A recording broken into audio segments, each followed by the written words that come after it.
കേരളത്തിന്റെ രാഷ്ട്രീയ ചരിത്രം എക്കാലത്തും അപ്രതീക്ഷിതമായ മാറ്റങ്ങളുടെയും വീറുറ്റ പോരാട്ടങ്ങളുടെയും കഥകളാൽ സമ്പന്നമാണ്. ജനാധിപത്യ ഭരണ സംവിധാനത്തിന്റെ ഏറ്റവും വലിയ സൗന്ദര്യം കുടികൊള്ളുന്നത് അധികാരത്തിന്റെ കൈമാറ്റങ്ങളിലാണ്. കാറ്റെപ്പോഴും ഒരു ദിശയിലേക്ക് തന്നെ വീശില്ല എന്ന പ്രകൃതി നിയമം പോലെയാണ് രാഷ്ട്രീയത്തിലെ മാറ്റങ്ങളും. ഭരണപക്ഷവും പ്രതിപക്ഷവും ഒരു നാണയത്തിന്റെ ഇരുവശങ്ങൾ പോലെ പരസ്പരം പൂരകങ്ങളായി വർത്തിക്കുന്നു. 2026 നിയമസഭാ തെരഞ്ഞെടുപ്പോടെ കേരളം സാക്ഷ്യം വഹിക്കുന്നത് ചരിത്രപരമായ മറ്റൊരു വലിയ മാറ്റത്തിനാണ്.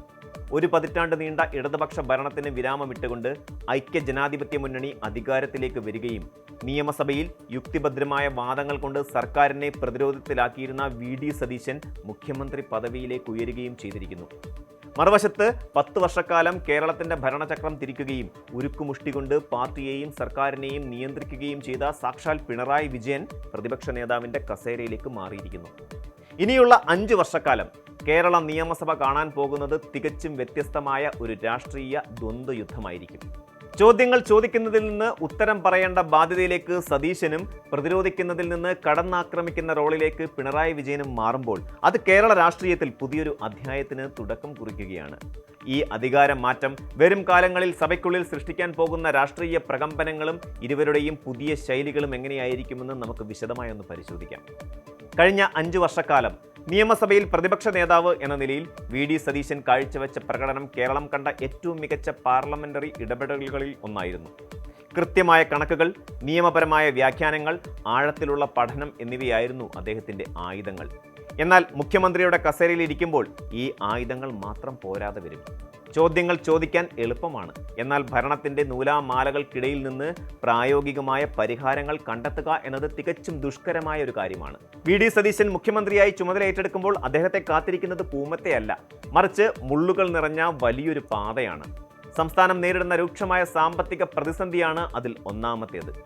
മുൻ സർക്കാരിൻ്റെ കാലത്തുണ്ടായ സാമ്പത്തിക ബാധ്യതകളും കടങ്ങളും കൈകാര്യം ചെയ്തുകൊണ്ട് ജനങ്ങൾക്ക് നൽകിയ വാഗ്ദാനങ്ങൾ പാലിക്കാൻ പുതിയ മുഖ്യമന്ത്രി നിർബന്ധിതനാകും. ഭരണപക്ഷത്തിലിരിക്കുമ്പോൾ സതീശൻ്റെ ശൈലിയിൽ വലിയ മാറ്റങ്ങൾ അനിവാര്യമായി വരും. ഒരു അന്വേഷകൻ എന്ന നിലയിൽ നിന്ന് ഒരു വലിയ ഭരണകർത്താവ് എന്ന നിലയിലേക്കുള്ള മാനസികവും രാഷ്ട്രീയവുമായ വളർച്ച അദ്ദേഹം തെളിയിക്കേണ്ടതുണ്ട്. പ്രതിപക്ഷത്തിൻ്റെ ചോദ്യങ്ങൾക്ക് മുൻപിൽ സംയമനം പാലിച്ചുകൊണ്ട് യുക്തിസഹമായി മറുപടി നൽകുന്ന ഒരു മുഖ്യമന്ത്രിയായിരിക്കും ഒരുപക്ഷെ കേരളം കാണുക. സ്വന്തം മുന്നണിയിലെ ഘടകകക്ഷികളെയും പാർട്ടിയിലെ മറ്റ് മുതിർന്ന നേതാക്കളെയും ഒരുമിച്ച് കൊണ്ടുപോവുക എന്ന ഭാരവും അദ്ദേഹത്തിൻ്റെ ചുമലിലുണ്ട്. നിയമസഭയിൽ ഭരണപക്ഷത്തെ പ്രതിരോധിക്കാൻ അദ്ദേഹം പഴയതുപോലെ ഫയലുകളെയും കണക്കുകളെയും തന്നെയായിരിക്കും ആശ്രയിക്കുക. എന്നാൽ അദ്ദേഹത്തിന് നേരിടാനുള്ളത് കേവലം ഒരു സാധാരണ പ്രതിപക്ഷത്തെ അല്ല, മറിച്ച് 10 വർഷത്തെ ഭരണപരിചയമുള്ള, ഭരണത്തിൻ്റെ സകല ഇടനാഴികളെക്കുറിച്ചും കൃത്യമായ ധാരണയുള്ള സാക്ഷാൽ പിണറായി വിജയനെയാണ് എന്നതാണ് സതീശൻ്റെ ഏറ്റവും വലിയ വെല്ലുവിളി. ഒരു മുഖ്യമന്ത്രി എന്ന നിലയിൽ കാർക്കശ്യവും അധികാരത്തിൻ്റെ ഗാംഭീര്യവും മുഖമുദ്രയാക്കിയ നേതാവാണ് പിണറായി വിജയൻ. മാധ്യമങ്ങളോടോ പ്രതിപക്ഷത്തോടോ അധികം വിശദീകരണങ്ങൾ നൽകാൻ നിൽക്കാതെ തനിക്ക് ശരിയെന്ന് തോന്നുന്ന തീരുമാനങ്ങളുമായി മുന്നോട്ട് പോകുന്ന പ്രാകൃതമായിരുന്നു 10 വർഷവും അദ്ദേഹം തുടർന്നത്. എന്നാൽ അധികാരത്തിന്റെ ചെങ്കോൽ കൈവിട്ട് പ്രതിപക്ഷ നേതാവിന്റെ കസേരയിലെത്തുമ്പോൾ പിണറായി വിജയൻ എന്ന രാഷ്ട്രീയക്കാരന്റെ യഥാർത്ഥ കരുത്ത് കേരളം വീണ്ടും കാണും. CPMന്റെ സംസ്ഥാന സെക്രട്ടറിയായിരുന്ന നീണ്ട കാലയളവിൽ ഭരണകൂടങ്ങളെ വിറപ്പിച്ച പഴയ പിണറായിയെ നിയമസഭയിൽ വീണ്ടും നമുക്ക് കാണാൻ സാധിച്ചേക്കാം. ഭരണത്തിൻ്റെ ഉത്തരവാദിത്തങ്ങൾ ഇല്ലാത്തതിനാൽ തന്നെ സർക്കാരിൻ്റെ ഓരോ ചെറിയ വീഴ്ചകളെയും പർവ്വതീകരിച്ച് കാട്ടാനും ജനങ്ങളെ അണിനിരത്തി വലിയ രാഷ്ട്രീയ പ്രതിഷേധങ്ങൾ സംഘടിപ്പിക്കാനും അദ്ദേഹത്തിന് എളുപ്പത്തിൽ സാധിക്കും. പിണറായി വിജയൻ്റെ ഏറ്റവും വലിയ ആയുധം അദ്ദേഹത്തിൻ്റെ ഭരണപരിചയം തന്നെയാണ്. ഭരണയന്ത്രം എങ്ങനെയാണ് പ്രവർത്തിക്കുന്നതെന്നും ഉദ്യോഗസ്ഥ തലത്തിലെ ഫയൽ നീക്കങ്ങളിലെ പഴുതുകൾ എന്തൊക്കെയാണെന്നും അദ്ദേഹത്തിന് മറ്റാരേക്കാളും നന്നായി അറിയാം. അതിനാൽ പുതിയ സർക്കാരിൻ്റെ ഓരോ തീരുമാനങ്ങളെയും അദ്ദേഹം സൂക്ഷ്മമായി നിരീക്ഷിക്കും. മുഖ്യമന്ത്രിയുടെ കസേരയിൽ ഇരിക്കുമ്പോൾ സതീശൻ നേരിടുന്ന സമ്മർദ്ദങ്ങളെ മുതലെടുത്ത് അദ്ദേഹത്തെ മാനസികമായി തളർത്താൻ തക്കവണ്ണമുള്ള രാഷ്ട്രീയ തന്ത്രങ്ങൾ മെനയാൻ പിണറായി വിജയന് അനായാസം കഴിയും. സഭയ്ക്കുള്ളിൽ തൻ്റെ വലിയ രാഷ്ട്രീയ ശരീരഭാഷ കൊണ്ടും അർത്ഥഗർഭമായ മൗനം കൊണ്ടും മൂർച്ചയേറിയ ഒറ്റവരി മറുപടികൾ കൊണ്ടും ഭരണപക്ഷത്തെ അദ്ദേഹം പലപ്പോഴും പ്രതിരോധത്തിലാക്കും. പ്രതിപക്ഷത്തിരിക്കുന്ന പിണറായി വിജയൻ ഭരണത്തിലിരിക്കുന്ന പിണറായി വിജയനേക്കാൾ അപകടകാരിയായ ഒരു രാഷ്ട്രീയ എതിരാളിയായിരിക്കും എന്ന് ചരിത്രം പരിശോധിച്ചാൽ മനസ്സിലാക്കാം. പുതിയ നിയമസഭയിൽ ഏറ്റവും കൂടുതൽ തീപാർന്ന ചർച്ചകൾ നടക്കാൻ പോകുന്നത് ആഭ്യന്തര വകുപ്പിനെയും ധനകാര്യ വകുപ്പിനെയും ചുറ്റിപ്പറ്റിയായിരിക്കും. 10 വർഷക്കാലം കേരള പോലീസ് എന്ന വലിയ സേനയെ നിയന്ത്രിച്ചത് പിണറായി വിജയനാണ്. പോലീസിന്റെ ഓരോ സ്പന്ദനവും അദ്ദേഹത്തിന് കാണാപ്പാഠമാണ്. അതുകൊണ്ട് തന്നെ പുതിയ സർക്കാരിന്റെ കാലത്ത് സംസ്ഥാനത്ത് നടക്കുന്ന ചെറിയ ക്രമസമാധാന പ്രശ്നങ്ങളെ പോലും മുൻനിർത്തി പോലീസിനെയും അതുവഴി മുഖ്യമന്ത്രി VD സതീശനെയും കടന്നാക്രമിക്കാൻ പ്രതിപക്ഷം ശ്രമിക്കും.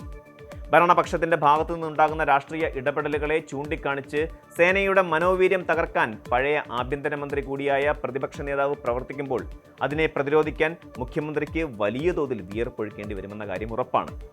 ധനകാര്യ മേഖലയിലാകും മറ്റൊരു വലിയ പോരാട്ടം നടക്കുക.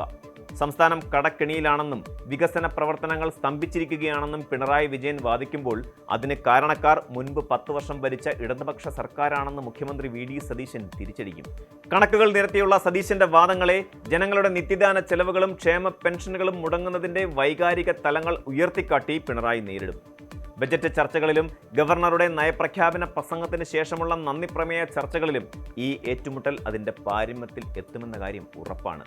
VD സതീശൻ പഴയ UDF ഭരണകാലത്തെ വികസന മാതൃകകൾ ഉയർത്തിക്കാട്ടുമ്പോൾ കിഫ്ബി വഴിയുള്ള പാശ്ചാത്തല വികസനങ്ങളെ തകർക്കാൻ പുതിയ സർക്കാർ ശ്രമിക്കുന്നു എന്നായിരിക്കും ഇടതുപക്ഷത്തിന്റെ പ്രധാന ആരോപണം. 2021 മുതൽ 26 വരെയുള്ള കാലഘട്ടത്തിൽ പ്രതിപക്ഷ നേതാവ് എന്ന നിലയിൽ സതീശൻ സർക്കാരിനെതിരെ ഉന്നയിച്ച പല അഴിമതി ആരോപണങ്ങളും അന്വേഷിക്കാനുള്ള ഉത്തരവാദിത്തം ഇപ്പോൾ മുഖ്യമന്ത്രി എന്ന നിലയിൽ അദ്ദേഹത്തിൻ്റെതായി മാറിയിരിക്കുന്നു. സ്വർണ്ണക്കടത്ത്, ലൈഫ് മിഷൻ, K-ഫോൺ തുടങ്ങിയ പഴയ വിവാദങ്ങളിൽ പുതിയ സർക്കാർ കർശനമായ അന്വേഷണങ്ങൾ പ്രഖ്യാപിച്ചേക്കാം.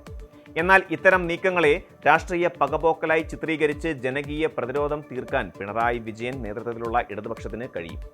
അന്വേഷണ ഏജൻസികളെ ഉപയോഗിച്ച് തങ്ങളെ വേട്ടയാടാൻ ശ്രമിച്ചാൽ അതിനെ പ്രതിരോധിക്കുന്ന രീതിയിലുള്ള പ്രക്ഷോഭങ്ങൾക്ക് CPM നേതൃത്വം നൽകും എന്ന കാര്യം ഉറപ്പാണ്. സഭയ്ക്കുള്ളിൽ ഈ വിഷയങ്ങൾ വരുമ്പോൾ ഭരണപക്ഷത്തെ മന്ത്രിമാർക്ക് എഴുന്നേറ്റ് നിൽക്കാൻ പോലും കഴിയാത്ത രീതിയിലുള്ള ബഹളങ്ങൾക്കും വാക്പോരുകൾക്കും നിയമസഭ സാക്ഷ്യം വഹിച്ചേക്കാം. മുൻകാലങ്ങളിൽ സതീശൻ ഉന്നയിച്ച ആരോപണങ്ങൾ വാസ്തവ വിരുദ്ധമായിരുന്നു എന്ന് വരുത്തി തീർക്കാൻ പഴയ ഫയലുകൾ ഉപയോഗിച്ച് തന്നെ പിണറായി വിജയൻ പ്രത്യാക്രമണം നടത്തുമെന്ന കാര്യവും ഉറപ്പാണ്. അധികാരത്തിന്റെ ഈ മാറ്റം ജനങ്ങൾക്ക് നൽകുന്ന വലിയൊരു സന്ദേശമുണ്ട്. ജനാധിപത്യത്തിൽ ആരും ചോദ്യം ചെയ്യപ്പെടാത്തവരല്ല. ഇന്നലകളിൽ ഉത്തരം നൽകാൻ ബാധ്യസ്ഥനായിരുന്ന ഭരണാധികാരി ഇന്ന് ചോദ്യങ്ങൾ ചോദിക്കാൻ അവകാശമുള്ള പ്രതിപക്ഷമായി മാറിയിരിക്കുന്നു. ഇന്നലെ ചോദ്യങ്ങൾ എഴുതുകൊണ്ടിരുന്ന ആൾ ഇന്ന് ജനങ്ങളുടെ മുന്നിൽ ഉത്തരം പറയാൻ ബാധ്യസ്ഥനായ ഭരണാധികാരിയായി മാറിക്കഴിഞ്ഞിരിക്കുന്നു. മുഖ്യമന്ത്രി VD സതീശനും പ്രതിപക്ഷ നേതാവ് പിണറായി വിജയനും തമ്മിലുള്ള ഈ വലിയ രാഷ്ട്രീയ പോരാട്ടം കേരളത്തിന്റെ ഭാവി വികസനങ്ങളെയും നയരൂപീകരണങ്ങളെയും കൂടുതൽ സുതാര്യവും കുറ്റമറ്റതുമാക്കാൻ സഹായിക്കും. ഭരണപക്ഷത്തിന്റെ ഓരോ തീരുമാനങ്ങളെയും പ്രതിപക്ഷം ഭൂതക്കണ്ണാടിയിലൂടെ പരിശോധിക്കുമ്പോൾ അഴിമതിക്കും സ്വജന പക്ഷപാതത്തിനുമുള്ള സാധ്യതകൾ കുറയുന്നു. ഒരു മികച്ച ഭരണാധികാരിയെ സൃഷ്ടിക്കുന്നത് ശക്തനായ ഒരു പ്രതിപക്ഷ നേതാവാണ് എന്ന ചൊല്ല് അന്വർത്ഥമാക്കുന്നതായിരിക്കും വരും വർഷങ്ങളിലെ കേരള നിയമസഭ. വാദങ്ങളും പ്രതിവാദങ്ങളും എത്രത്തോളം രൂക്ഷമാകുന്നുവോ അത്രത്തോളം ജനങ്ങളുടെ അവകാശങ്ങളും സംരക്ഷിക്കപ്പെടും. ഈ രാഷ്ട്രീയ ചതുരംഗത്തിൽ നേതാക്കൾ കരുക്കൾ നീക്കുമ്പോൾ കേരളമെന്ന കൊച്ചു സംസ്ഥാനം ജനാധിപത്യത്തിന്റെ ഏറ്റവും മനോഹരമായ മറ്റൊരു അധ്യായത്തിന് സാക്ഷ്യം വഹിക്കുകയാണ്. ഇരുവരുടെയും ഈ പോരാട്ടങ്ങൾ കേരള നിയമസഭയുടെ ചരിത്രത്തിലെ ഏറ്റവും തിളക്കമുള്ള അധ്യായങ്ങളായി രേഖപ്പെടുത്തും എന്നതിൽ തർക്കമില്ല. കൂടുതൽ വാർത്തകൾക്ക് News 18 Keralam YouTube channel subscribe ചെയ്യുക.